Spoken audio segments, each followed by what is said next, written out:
today in this session we are going to discuss today's Hindu, 13th July 2020. So let's go through the important news covered the Hindu today.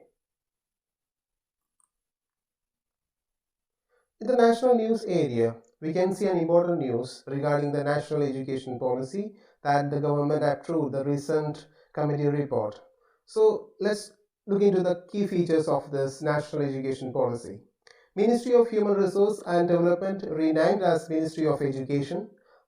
Through this education policy is highlighted mother tongue, that is the medium of instruction till 5th grade, report card comprehensive instead of mark statement, focus on basic literacy and basic numeracy, all separation between vocational academic and extracurricular be removed, book promotion policy and digital library, universalization of early childhood care education, and this committee is chaired by K. Kasturi Rangan, the former ISRO chief.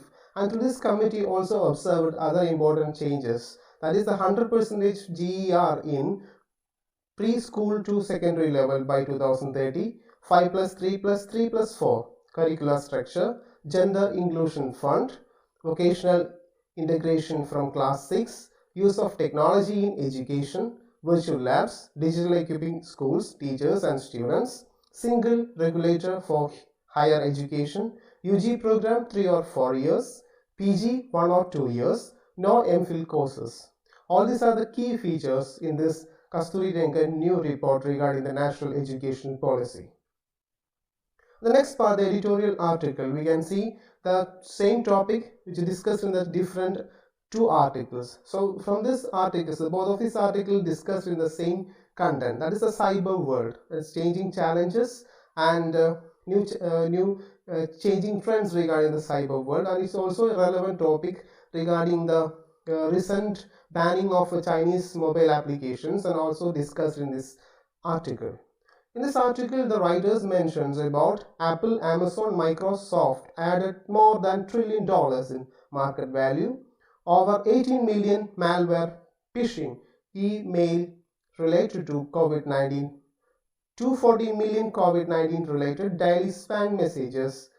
And through this article, we can conclude that the challenge of cybersecurity of individual organizations, especially the different countries, states are expanding amidst COVID-19 cases.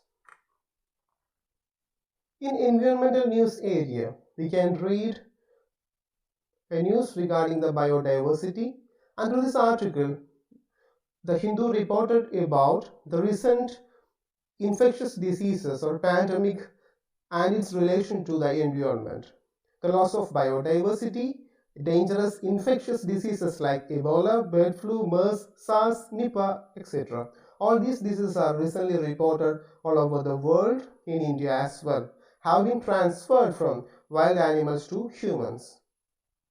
New world system, forest and habitat have been destroyed.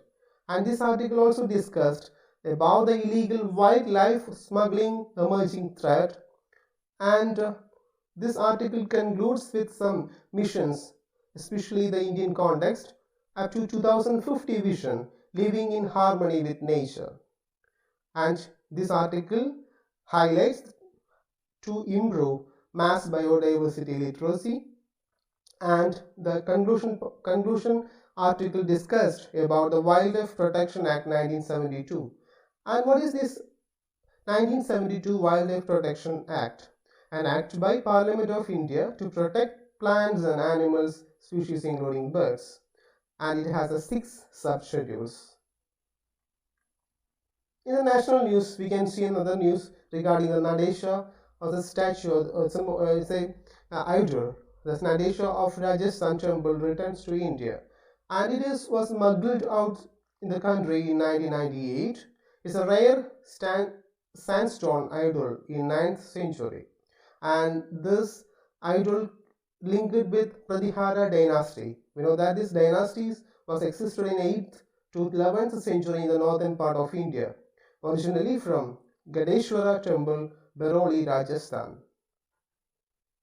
In India's international relations, an important news discussed in this newspaper, that is Rafale air jet, which was reached Ambala yesterday, and this airjet from France, Dassault Rafale airjet, is literally meaning gust of wind or burst of fire, and it equipped with wide range of weapons.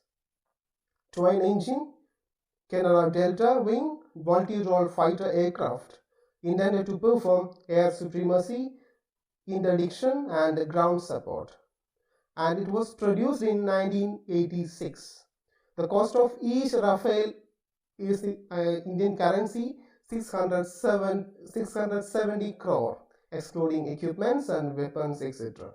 India signed this agreement with France for 36 Rafale fighter cost of 59,000 crore in September 2016.